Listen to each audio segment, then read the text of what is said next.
Con la evidencia irrefutable basada en las actas de votación que todo el mundo puede ver, está claro que Edmundo González derrotó a Nicolás Maduro con millones de votos de ventaja.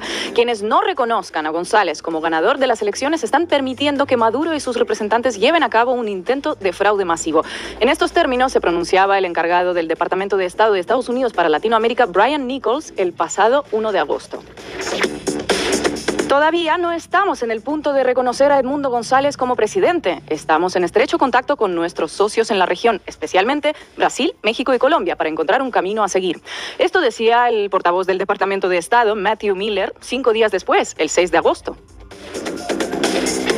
Todos podemos confirmar que, sin lugar a dudas, el legítimo ganador y presidente electo es Edmundo González Urrutia, escribía la canciller argentina Diana Mondino el pasado 2 de agosto. No estamos todavía en condiciones de proclamar a ningún ganador porque estamos esperando tener todos los elementos necesarios para poder hacerlo. No podemos salir a decir lo que se nos ocurra. Y esto decía el portavoz del gobierno argentino, Manuel Adorni, 5 días después del mensaje de Mondino. En esta última semana, el proceso de recogida de cable con respecto a Venezuela ha sido notorio, en algunos casos incluso algo increíble. ¿Qué se está moviendo entre bastidores? Y sobre todo, ¿quién está moviéndose ahí donde no llega Twitter? Mientras la Organización de Estados Americanos pedía, a través de su secretario general Luis Almagro, que la Corte Penal Internacional presentara orden de captura contra Nicolás Maduro, un nuevo polo de diplomacia surgía en la región. Brasil, Colombia y México han capitaneado el esfuerzo negociador para solucionar la crisis en Venezuela al margen de la OEA, que, como el dinosaurio del cuento de Monterroso, cuando despertamos todavía estaba allí. Una entidad que tiene la particularidad de gestionar las crisis con unas recetas tan gastadas como antidemocráticas. La OEA sigue apostando por sus statements y declaraciones habituales, pero parece que no surten el mismo efecto que antaño. ¿Qué ha pasado en estos días para que Estados Unidos, la Argentina de Milei o la Unión Europea se inclinaran por la cautela antes que por la oleada de reconocimientos de Edmundo González? Lula da Silva tiene un papel protagónico. Junto con Petro y AMLO impulsó un diálogo en un momento en el que todo parecía encaminado a un escenario que podríamos llamar Guaidó 2.0, aunque esta vez con al menos un señor que sí se ha presentado a unas elecciones contra Maduro. Lula habló con Macron, habló con Gabriel Boric y al menos de momento convenció a la comunidad internacional de esperar una solución institucional y basada en el diálogo. Bueno, hoy hablaremos de un nuevo eje de la diplomacia latinoamericana que surge en contraposición al viejo, el de la OEA, el de regime change, las sanciones, los cercos diplomáticos y las imposiciones en nombre de los intereses del Departamento de Estado. Ay, Venezuela, han pasado solo 10 días desde las elecciones presidenciales del 28 de julio y pareciera que ha pasado un mundo desde entonces. Pero vamos a recapitular para las y los no iniciados. Tras el anuncio de los resultados electorales la noche del domingo por parte del Consejo Nacional Electoral, que daba la victoria a Nicolás Maduro por un, si os acordáis, 51% de los votos frente al 44% de Edmundo González Urrutia, que era el candidato opositor respaldado por la líder antichavista María Corina Machado, se desató lo que podríamos llamar la profecía autocumplida. Y el resto ya lo conocen. La oposición insistió en el fraude electoral y el debate se centró en la presión al gobierno de Venezuela para que mostrase las actas en papel de cada una de las mesas electorales. Mientras, en una web paralela armada desde estas fuerzas opositoras, se reclamaba un resultado que daba la victoria a González Urrutia. En un principio, como afirmó María Corina Machado, con un 73% de los votos, aunque luego matizaron hacia un 67%, según decían que iban digitalizando las actas en su web. Y en paralelo, la página oficial del Consejo Nacional Electoral sufría, según sus responsables, un hackeo que inhabilitaba el sitio web, que se mantiene, de hecho, a día de hoy. Si intentáis acceder es imposible, y que habría incapacitado a este organismo para poder funcionar con normalidad. Plataformas como NetScout se encargaron en los últimos días de aportar nuevas evidencias de este hackeo al detectar en Venezuela una multiplicación por 10 de los ataques distribuidos de denegación de servicios, los llamados DDoS. Recordemos que el sistema electoral venezolano está digitalizado y por eso hay un doble sistema de chequeo. Por un lado están las famosas actas firmadas por los representantes de las mesas electorales, es decir, los representantes de cada uno de los partidos candidatos que estaban allí en la jornada electoral, y por otro lado las actas digitales, que son las que se registran en las máquinas situadas en cada colegio electoral. El Consejo Nacional Electoral nunca ha publicado actas escaneadas mesa por mesa en su sitio web, pero sí que publica desde hace casi 20 años los resultados mesa por mesa digitales, pudiendo comprobarse y contrastarse entre ellos. Los días siguientes vinieron marcados por 3 elementos. En primer lugar, la lucha por el relato. Mientras Machado agitaba el marco del fraude electoral, las redes desataban una batalla de desinformación, noticias falsas e intoxicación amplificada por los medios, de la que hemos venido informando estos días en Canal Red. Y el segundo elemento sería también la disputa por la calle. La oposición agitó el fantasma de las guarimbas y de los disturbios en medio de llamamientos al posicionamiento de las Fuerzas Armadas. Pero los datos sobre muertos y detenidos son difícilmente contrastables incluso a día de hoy y parece que la normalidad y la cotidianidad han regresado en todo el país. Ojo, ojo, porque también ha pasado por aquí, por todo este tema, Felipe González ayer para decirnos que se teme que en Venezuela están contratando, si no han contratado ya, a un grupo especializado en meterse en el sistema y alterar acta por acta. Un grupo especializado que viene del lejano oriente, vamos, de China. Dejamos ahí la advertencia por si alguien todavía quiere hacer caso a estas alturas a Felipe González. Y el tercer elemento en el que vamos a profundizar hoy es la preocupación por el reconocimiento internacional. Recordemos que las elecciones venían legitimadas por los acuerdos de Barbados, que prometían respeto a los resultados oficiales y que se puso el acento en la cantidad de misiones de acompañamiento electoral internacionales que siguieron de cerca los comicios. Entre ellas, el cacareado Centro Carter de Estados Unidos, que abandonó el país sin informe y tras un ambiguo comunicado. Sí, y es que aunque el debate quiso centrarse en dónde están esas actas a ver que yo las vea, es obvio que algo más está moviéndose entre bambalinas. Recordemos que para zanjar todo aquello, Maduro acudió a la vía judicial al Tribunal Superior de Justicia de Venezuela, que pidió el pasado 2 de agosto al Consejo Nacional Electoral las actas de escrutinio y de totalización definitiva de las elecciones para poder investigar y certificar así el resultado real. Para ello se han establecido un calendario, un cronograma en el que los diferentes partidos tienen que acudir a depositar sus actas en el Tribunal Superior de Justicia. El primero en hacerlo fue el propio Consejo Nacional Electoral, que consignó ante el tribunal las actas de las 30.036 mesas que se instalaron el 28 de julio pasado, el acta de totalización y también el acta de adjudicación y de proclamación. Pero además también presentó las pruebas de ese ataque cibernético que deberán ser peritadas en 15 días, ojo, prorrogables. Y hoy debería hacerlo Edmundo González como representante de su partido y en unas horas veremos si acude a presentar esas actas que por otro lado ya están disponibles online o si prefiere no hacerlo porque de momento ni Edmundo González ni María Corina Machado las han presentado al Tribunal Supremo de Justicia. Porque las cosas hoy están así, recordemos. Según la oposición y las actas digitalizadas, que son, dicen, el 80% de ellas, González Urrutia habría ganado las elecciones con 7.300.000 votantes, el 67% contra un escaso 30% de Nicolás Maduro, 3.300.000 votos. El resto de candidatos tendrían en conjunto un residual 2%. Y por otro lado tendríamos los resultados oficiales presentados por Elvis Amoroso en rueda de prensa, con el 96,87% de las actas escrutadas, que son resultados muy parecidos a los preliminares de hace una semana, cuando estaba escrutado el 80%. 12 millones de votantes que votaron en total, 6 de ellos, 6.400.000 votos, el 51,9% de los votos, eligieron a Maduro frente a Edmundo González, que fue elegido, según estos resultados, con 5.300.000 votos, el 43% de ellos. Pero mientras el Tribunal Supremo de Justicia va por un carril, por otro carril circula la cuestión fundamental que es la mediación internacional. Y es que parece que los presidentes López Obrador de México, Gustavo Petro de Colombia y Lula da Silva de Brasil están empeñados en encontrar una vía política y diplomática que ofrezca una salida a la crisis venezolana. Tiene todo el sentido que sean ellos, ¿no?, quienes medien. Brasil, por un lado, es país fronterizo, además de ser una economía líder regional y con un creciente peso mundial. México también, porque tiene una activa cancillería en asuntos de América Latina, entre otras cosas, y por supuesto, claro está, tenemos a la vecina Colombia, que comparte frontera también con Venezuela y en la que viven 2.800.000 venezolanos y venezolanas. Así que tras una reunión el pasado 1 de agosto, los tres gobiernos emitieron un comunicado conjunto en el que los mandatarios de estos mandatarios de izquierda coinciden en que el gobierno de Nicolás Maduro ha demorado en extremo la entrega de los cómputos finales de las famosas actas, lo que profundiza el conflicto y genera inestabilidad en la región.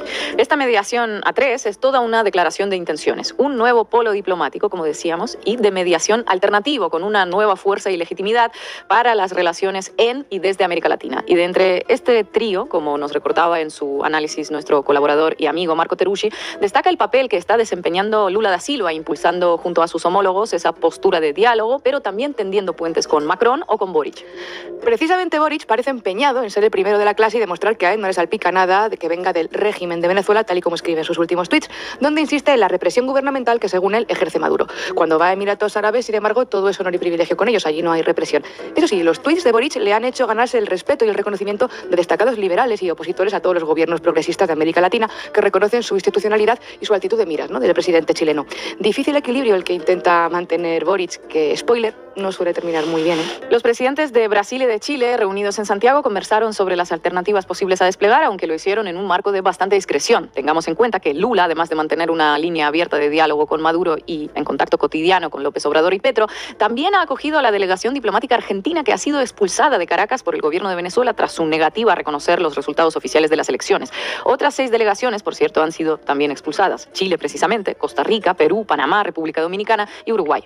Y también planea la posibilidad de que haya una mesa de diálogo con estos protagonistas que estamos mencionando y que desde allí se plantee una auditoría internacional al proceso electoral con la participación de especialistas, lo que podría abrir una negociación para nuevos comicios o incluso podría poner los mimbres para el diseño de un proceso de transición. Lo que está claro es que hay algo que se mueve, como tú decías, Ina, y que además lo hace en parámetros que deja esquinados a los viejos árbitros de la diplomacia y de las relaciones internacionales en la región, demasiado acostumbrados quizá a obedecer o a servir en el patio de atrás de Estados Unidos. Porque de hecho hasta ahora, contrariamente a lo que se ha contado en los medios de comunicación, los países que han reconocido como presidente electo a Edmundo González Urrutia no son tantos, ¿eh?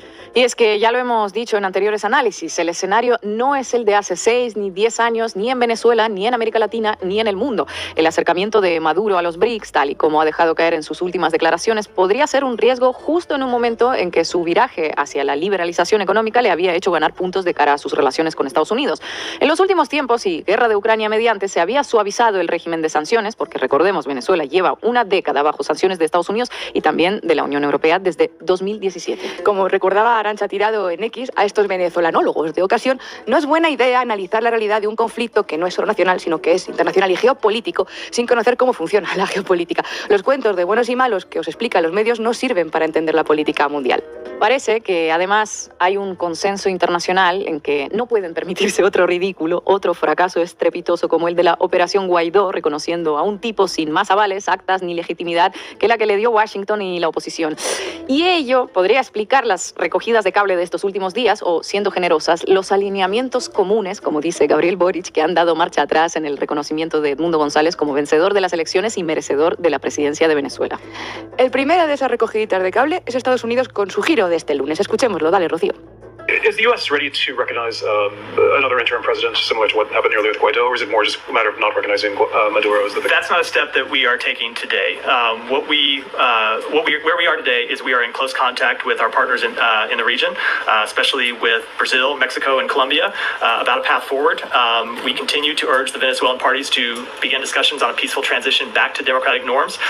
We continue to call for transparency and the release of detailed tally votes, while recognizing it's been over a week since the election, and any release of those votes would require close scrutiny given the potential for tampering or manipulation in that time frame. So, no, that's not a step that we've taken as of yet, but we continue to make clear that the will of the Venezuelan people needs to be respected, and that's what we're engaging with our partners in the region about.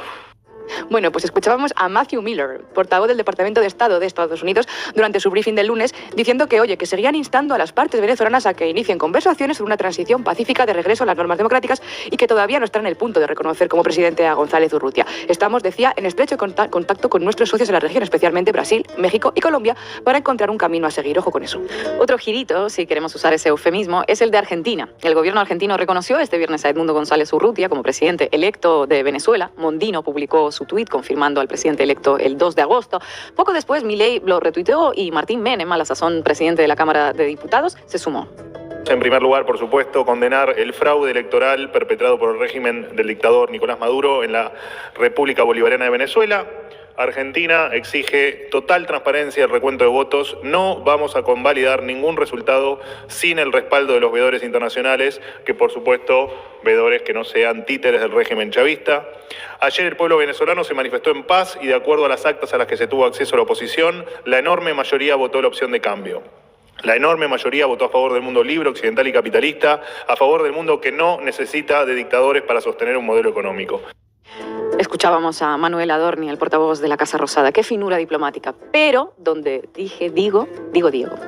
Todavía no estamos en condiciones de proclamar a ningún ganador. Porque estamos esperando efectivamente tener todos los elementos necesarios para poder hacerlo. No podemos salir a decir lo que se nos ocurre. Eso debería saberlo. No hay que no se entiende. El gobierno, antes de los resultados fraudulentos del gobierno Maduro, supuestamente Argentina ya había declarado fraude. El propio Javier Milei hizo un posteo antes de los resultados, repito, supuestamente fraudulentos, ya diciendo que se tiene que ir. Con lo cual digo, aunque usted no lo quiera ver, el gobierno ya confirmó de que fue fraude. Por eso le pregunto. ¿Y qué tiene que ver? ¿Por qué no lo proclaman al mundo? Pero por lo que te estoy diciendo, porque efectivamente necesitamos que todo se aclare, ser muy cautelosos con lo que pasa en Venezuela. Te recuerdo que nosotros tenemos además asilados allí. Hoy bajó la custodia de otros países y tenemos que ser muy cuidadosos, más allá de lo que consideremos que haya pasado en Venezuela. Cuidado, cautela, vaya con la marcha atrás. Al hilo de esto vamos a traer un titular del banquillo en honor a Pablo y a Levin, que están de vacaciones. Titular del País: Javier Milei encuentra a su enemigo ideal en Nicolás Maduro. Os leemos un extracto de esta pieza. El argentino Javier Milei fue uno de los primeros mandatarios en calificar de fraudulentas a las elecciones venezolanas. Definió a Nicolás Maduro como dictador y le exigió que reconociera la derrota luego de años de socialismo, miseria, decadencia y muerte. Luego, en esta misma pieza, se afirma también, según el experto consultado por El País, que esta posición del presidente argentino permite a Milei sumarse, desde su postura de extrema derecha, a líderes democráticos de centro-derecha e incluso de centro-izquierda. ¡Wow!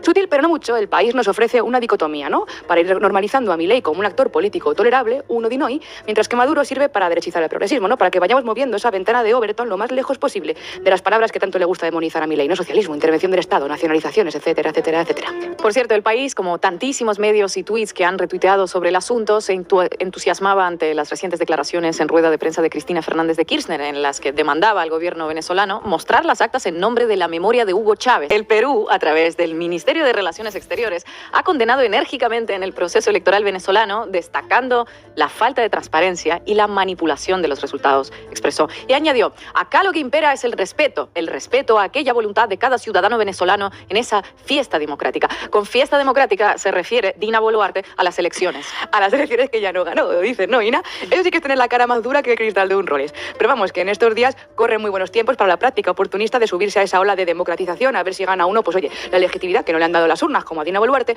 o el reconocimiento de los jefes, o unos cuantos likes en internet, ¿no? Veremos qué pasa en los próximos días, aunque como consuelo, compañera, te comentaré que parece que ya deja un poquito de oírse esa oleada de influencers que nunca opinan de nada, pero que se han sumado a la causa democrática de Venezuela y de los derechos humanos, pero oye, solo cuando les coincide, qué casualidad, con la agenda que le marcan las élites de Madrid o desde Miami.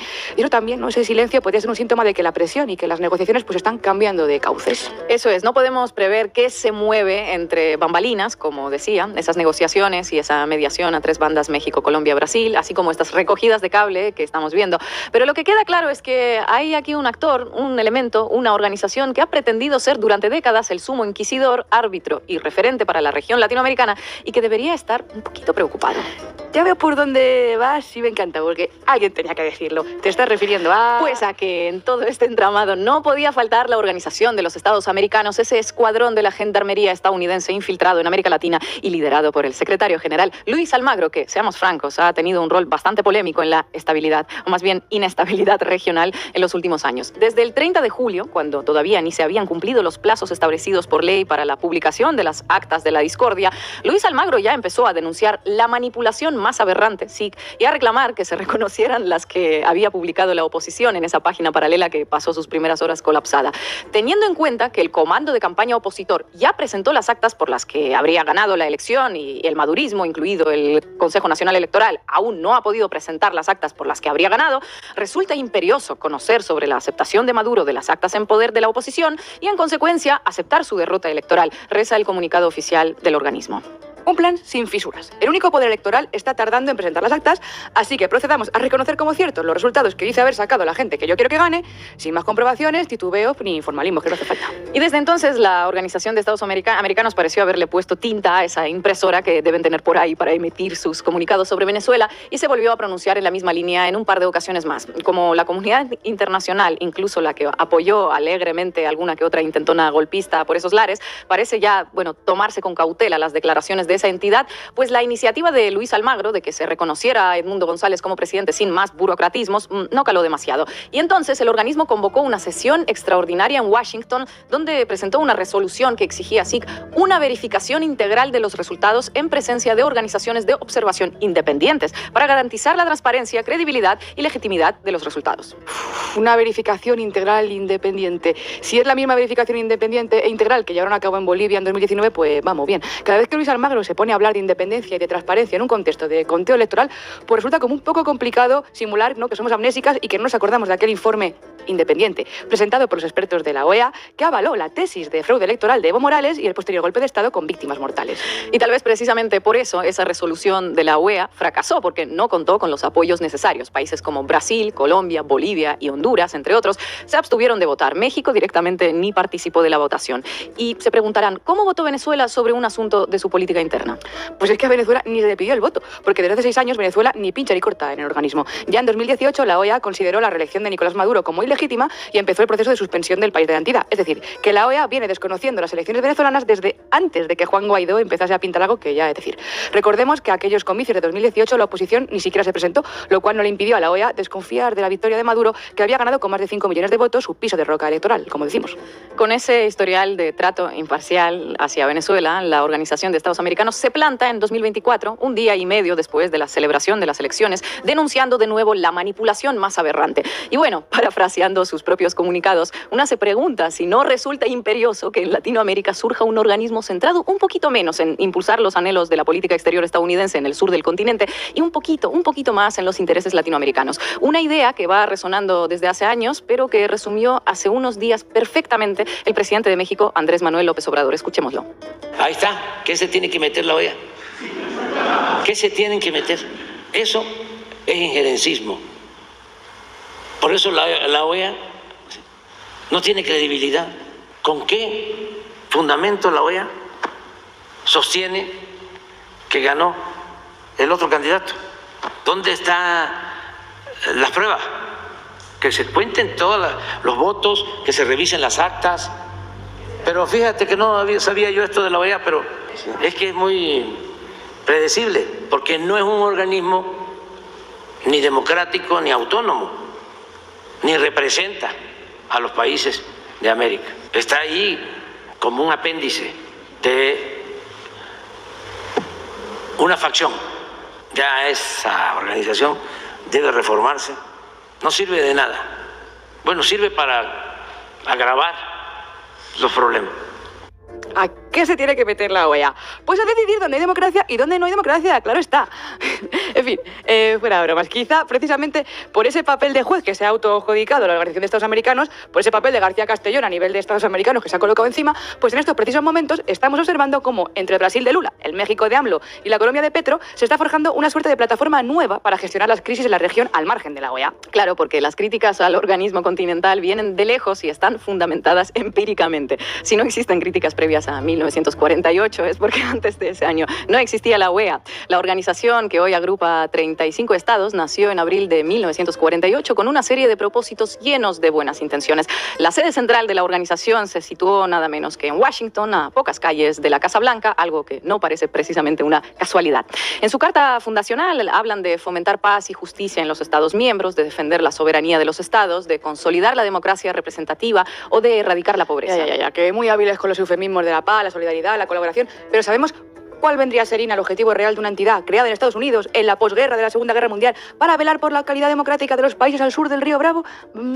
Os doy una pista. Comunismo. El objetivo real consistía en promover los intereses de Estados Unidos frente a la temida Unión Soviética, cuya nociva ideología se propagaba por el mundo. El quid de la cuestión estaba en contrarrestar la amenaza bolchevique. Exactamente, compañera. Basta hacer un breve repasito por las acciones de la OEA por el continente. A lo largo de décadas se dedicaron básicamente a legitimar los golpes de Estado con el argumento de salvaguardar la paz, aunque parezca una broma, y a luchar contra el comunismo internacional. Por ejemplo, a Cuba la expulsaron allá en 1962 por marxista-leninista, pero convivieron en paz, solidaridad y concordia con la Argentina de Videla, el Chile de Pinochet o el Paraguay de Stroessner. Ni una pequeña reprimenda hoy a los genocidas y dictadores del Cono Sur. Eso sí, con los comunistas, mucho mejores reflejos. Defender la soberanía de los Estados miembros, correcto, siempre y cuando sea la soberanía que me gusta a mí y al Departamento de Estado. En fin, la soberanía que tengo aquí colgada, que podría decir Almagro, ¿no? Así, el primer golpe perpetrado por la CIA en América Latina, que acabó con el gobierno de Jacobo Arbenz en Guatemala en 1954, fue desatendido por completo por la OEA porque, claro, estaban en juego los intereses de las multinacionales estadounidenses. Con eso no se meten. En 1965, Estados Unidos invadió la República Dominicana para impedir una segunda Cuba, en palabras del entonces presidente Lyndon Johnson, y la OEA se puso manos a la obra con la tarea de despliegue de tropas de más de 42.000 soldados. La mayoría de ellos, de hecho, eran estadounidenses, pero Brasil, Honduras, Nicaragua, Paraguay, Costa Rica o El Salvador, vamos, los tipayos de aquella época, aportaron sus pequeños contingentes a la misión, violando los principios de la propia Carta Fundacional de la OEA. 50 años después, en 2015, medio siglo tuvo que pasar, la OEA pidió perdón a la República Dominicana por esta acción encaminada a salvaguardar la paz.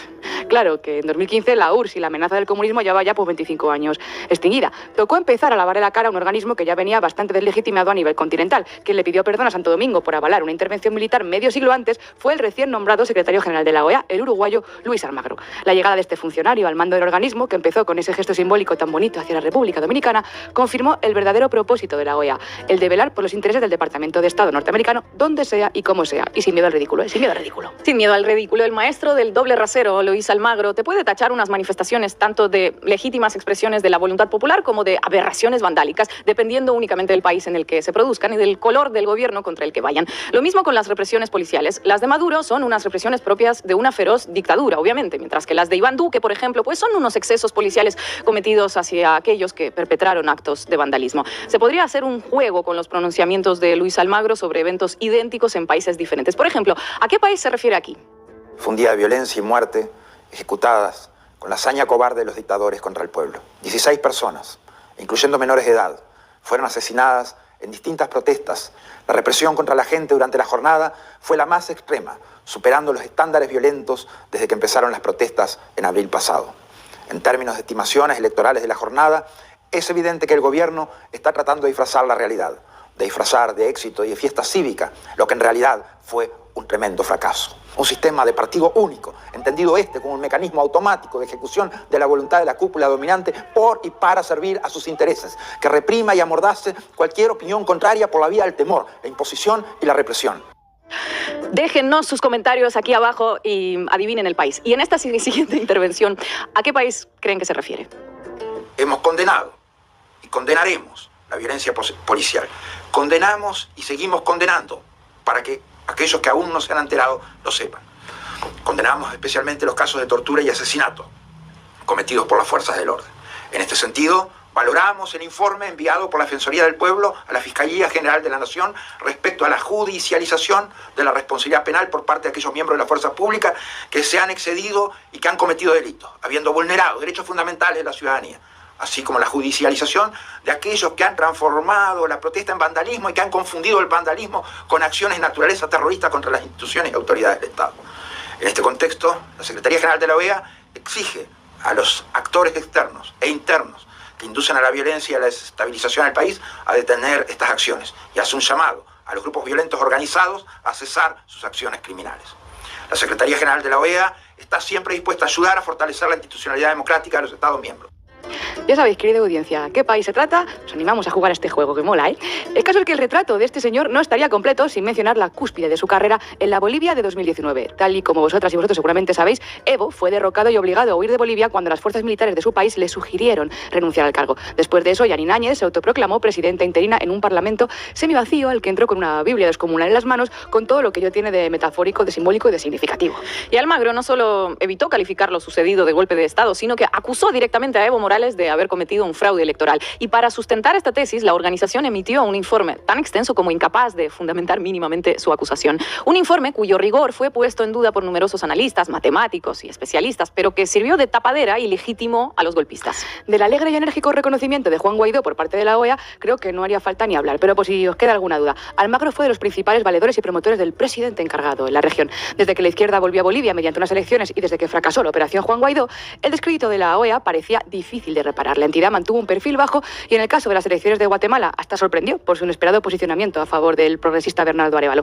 Pero estos son como las canas de Luis Almagro. Te las puedes teñir o arrancar, pero siempre vuelven a salir. Así que la postura en torno a las elecciones venezolanas ha sido más que previsible y el nivel de cautela dependerá únicamente de lo que le ordenen a Almagro desde el Departamento de Estado. Y para ir cerrando, un detalle curioso. El Mr. Bigote, John Bolton, que sirvió de consejero de Seguridad Nacional en el gobierno de Trump, conocido también como John Regime Change Bolton, por su promoción del intervencionismo estadounidense por el mundo, le dedicó a la OEA unas lindas palabras en sus memorias. La Organización de Estados Americanos, una de las organizaciones internacionales más moribundas que existen, y eso ya es decir, fue revivida para ayudar a Juan Guaidó. La revivieron, la echaron a andar como un zombie, pero es que no anda, no tira. La mano protectora del imperialismo está ya viejita y temblando. No debe descartarse la sustitución de la OEA por un organismo verdaderamente autónomo, no lacayo de nadie. La propuesta es ni más ni menos que construir algo semejante a la Unión Europea, pero apegado a nuestra historia, a nuestra realidad y a nuestras identidades.